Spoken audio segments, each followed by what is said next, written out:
The Light Princess, Part 3. After a long avoidance of the painful subject, the King and Queen resolved to hold a council of 3 upon it, and so they sent for the Princess. In she came, sliding and flitting and gliding from one piece of furniture to another, and put herself at last in an armchair, in a sitting posture. Whether she could be said to sit, seeing she received no support from the seat of the chair, I do not pretend to determine. "My dear child," said the King, "you must be aware by this time that you are not exactly like other people." "Oh, you dear funny papa, I've got a nose and 2 eyes, and all the rest, and so have you, and so has mamma." "Oh, now do be serious, my dear, for once," said the Queen. "No, thank you, mamma, I'd rather not." "Would you not like to be able to walk like other people?" said the King. "No, indeed, I should think not," said the Princess. "You only crawl. You are such slow coaches." "How do you feel, my child?" he resumed. "Quite well, thank you." "I mean, what do you feel like?" "Like nothing at all that I know of." "You must feel like something." "I feel like a princess with a funny papa and a dear pet of a queen mamma." "Now really," began the Queen, but the Princess interrupted her. "Oh yes," she added, "I remember. I have a curious feeling sometimes as if I were the only person that had any sense in the whole world." She had been trying to behave herself with dignity, but now she burst into a violent fit of laughter, threw herself backwards over the chair, and went rolling about the floor in an ecstasy of enjoyment. The King picked her up easier than one does a down quilt, and replaced her in her former relation to the chair. The exact preposition expressing this relation I do not happen to know. "Is there nothing you wish for?" resumed the King, who had learned by this time that it was useless to be angry with her. "Oh, you dear, dear papa, yes," answered she. "What is it, my darling?"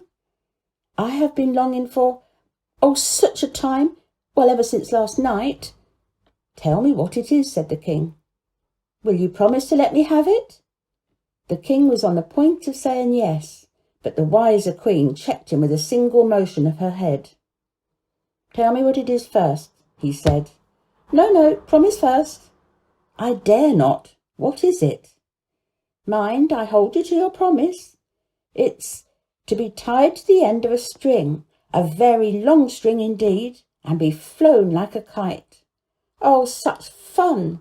I would rain rose water, and hail sugar plums, and snow whipped clean, and a fit of laughing checked her, and she would have been off again over the floor had not the King started up and caught her just in time. Seeing nothing but talk could be got out of her, he rang the bell and sent her away with 2 of her ladies-in-waiting. "Now, Queen," he said, turning to Her Majesty, "what is to be done?" "There's one thing left," answered she. "Let us consult the College of Metaphysicians." "Bravo!" cried the King. "We will." Now at the head of this college were 2 very wise Chinese philosophers, by the name Humdrum and Copykeck.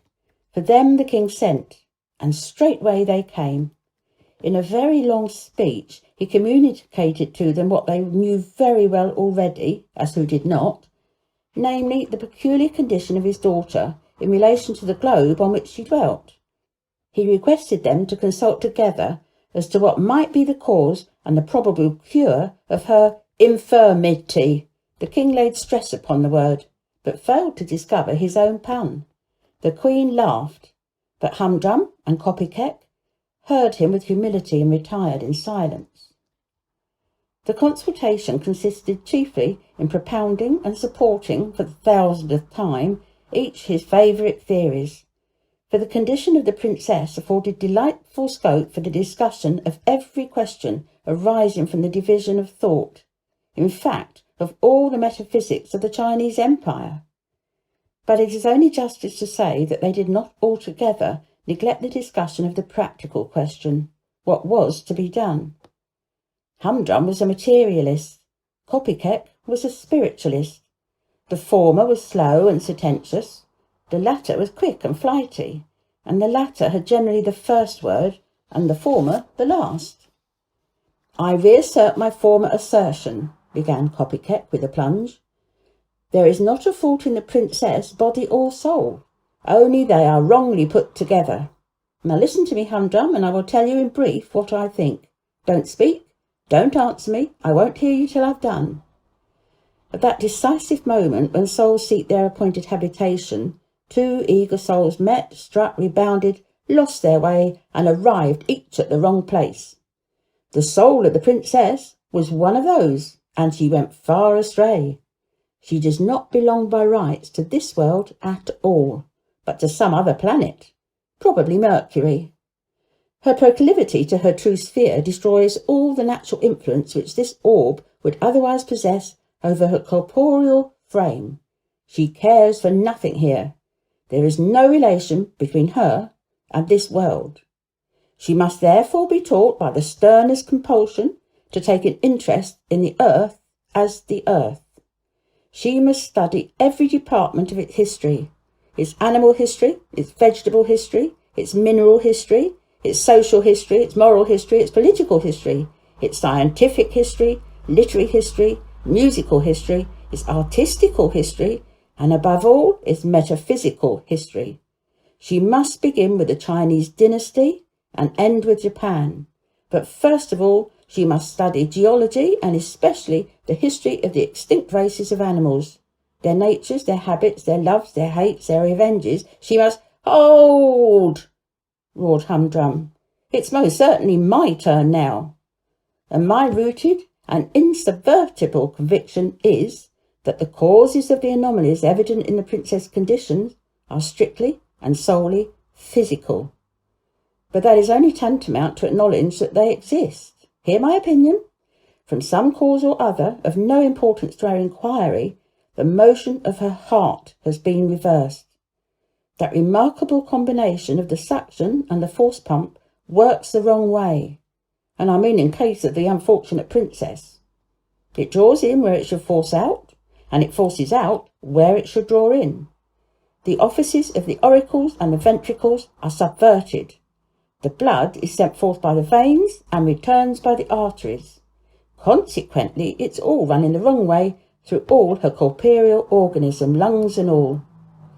Is it then at all mysterious, seeing that such is the case, that on any other particular of gravitation as well, she should suffer from normal humanity? And my proposal for the cure is this: phlebotomise until she is reduced to the last point of safety. Let it be effected, if necessary, in a warm bath. When she is reduced to a state of perfect asphyxie, apply a ligature to the left ankle, drawing it as tight as the bone will bear. Apply, at the same moment, another of equal tension around the right wrist. By means of plates constructed for the purpose, place the other foot and hand under the receivers of 2 air pumps. Exhaust the receivers. Exhibit a pint of French brandy and await the result, which would presently arrive in the form of a grim death, said Copycat. If it should, she would yet die in us doing our duty, retorted Humdrum. But their majesties had too much tenderness for their volatile offspring to subject her to either of the schemes of the equally unscrupulous philosophers. Indeed, the most complete knowledge of the laws of nature would have been unserviceable in her case, for it was impossible to classify her. She was a fifth imponderable body, sharing all the other properties of the ponderable.